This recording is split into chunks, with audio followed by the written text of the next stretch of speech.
What's up, guys? Welcome back to the channel. It's your boy Dominic Rich. Let's talk Cameroon versus Serbia in Group G. It's raining right now. I hope you guys enjoy the little ambience that we got going on, and I hope it sets, the setting is just nice to give this video that extra special effect. So Cameroon Serbia Group G, November 28th, Al Janoub Stadium. Guys, in terms of the opening day results, Switzerland 1, Cameroon 0, Serbia 0, Brazil 2. So both teams are coming off of losses and need points badly. 1 point, it could be enough because Switzerland do play Brazil, but you don't want to rest on your laurels. You want to actually pick up 3 points if you want to stand a chance of going through with one game left to play. So look, Switzerland 1, Cameroon 0. Bril Mbolo, a Cameroonian-born player with the goal, and Brazil 2, Serbia 0, Richarlison with both goals. Group G table, going into match day 2, Brazil on top, Switzerland second, you got Cameroon third, and Serbia at the bottom of the group. I actually didn't predict any of these two teams to go through, so they would have to prove me wrong, okay? And I don't mind being proven wrong. In terms of the head-to-head between the two teams, they have met once in an international friendly back in 2010 where Serbia won the game 4-3. Interestingly, there's a few Cameroonian players who are actually in the starting 11 or on the bench. And Choupo-Moting was actually part of that team. Rigobert Song, the current head coach, Nicolas Nkulu, and Vincent Abubakar were all a part of that squad that took on Serbia in their only ever meeting. Nobody from Serbia is in the team still.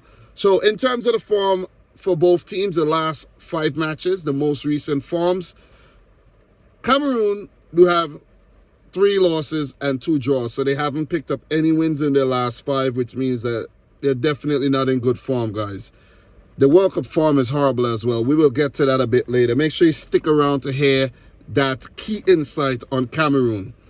For Serbia, they have 3 wins, a draw, and a loss. The loss they picked up on opening day against Brazil. In terms of injuries and suspensions, right? For Cameroon, Olivier Ntcham is out. I actually run across an article that says he's out of the World Cup, at least for the group stages. And Coach Rigobert Song may look to make a few changes to his 11 that lost that opening game against Switzerland, where at the back end of the game, they seemingly ran out of steam. So he looked to refresh the team, bring some fresh legs in, some more enthusiastic players who could run at the Serbians. So let's see where he'll make the changes. Maybe Vincent Abubakar coming from the start. It's left to be seen. In terms of Serbia, Filip Kostic didn't take part in the loss against Brazil there. He is still doubtful, so let's see if he will strap up and run out there. And of course, man, look, Dragan Stojkovic will look to make a few changes to where he can improve to make the team a bit more potent to actually go on to pick up 3 points here against Cameroon, because 1 point, in my opinion, right now, with the last game to play against Switzerland, and we know the whole Serbia-Switzerland thing, yeah, that's not going to be, a good prospect at all for the Serbians. So in terms of the key insights, I told you guys to wait around for the key insight before I drop my prediction. Cameroon have lost each of their last 8 matches at the World Cup, with those defeats coming across 4 tournaments: 2002, 2010, 2014, and that defeat against Switzerland. If they lose, they will equal the longest ever losing run by a nation at the World Cup, and that team being Mexico. All right, bad record for Mexico to have, but facts are facts, man. For Serbia, guys, Serbia have lost both of their FIFA World Cup games as an independent nation against African sides. Doing so against Cote d'Ivoire back in 2006, a 2-3 loss, and against Ghana in 2010, where they lost 1-0. My prediction for this game, guys, look, Cameroon had their periods against Switzerland where they threatened, they looked good. Eric-Maxim Choupo-Moting got in behind a few times. Brian Mbeumo as well, he looked bright. Carl Toko Ikambi. But this Cameroonian defense looks a bit suspect.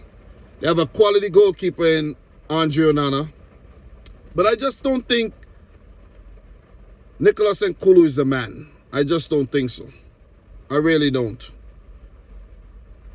I would have liked to see Mumi Gamelo from the start. Maybe he'll come in, a Christian Bassagag, to give them some energy and some running power. Because we saw what Serbia did against Brazil. They were beaten, but it took some very good goals for Brazil to win that game. And Serbia manhandled Brazil. Look at what they did to Neymar's ankle. They're going to be physical. They're going to be in your face. And it's going to take something very special by Rigobert Song and his Cameroonian outfit to topple this Serbian team. A lot of people had high expectations for Serbia coming into this World Cup. They topped their group ahead of Portugal. That's no easy feat. People criticize Serbia for being a team that, okay, you do well pre-tournament, but at the tournament, you never show up. Or the likes of Tadic Mitrovic, Dusan Vlahovic, Filip Kostic, if these guys get the opportunities, are they going to be able to topple the indomitable Lions and put themselves in contention to get into the next round? For the first time as the nation, the standalone nation of Serbia. I'm not talking Yugoslavia, I'm talking about Serbia. Both teams in terms of World Cup form isn't the best. Are they going to cancel each other out? Or would we see one of these teams get 3 points? Are Cameroon going to be inspired by Senegal with picking up that win? Morocco picking up that win? Or would they continue to struggle?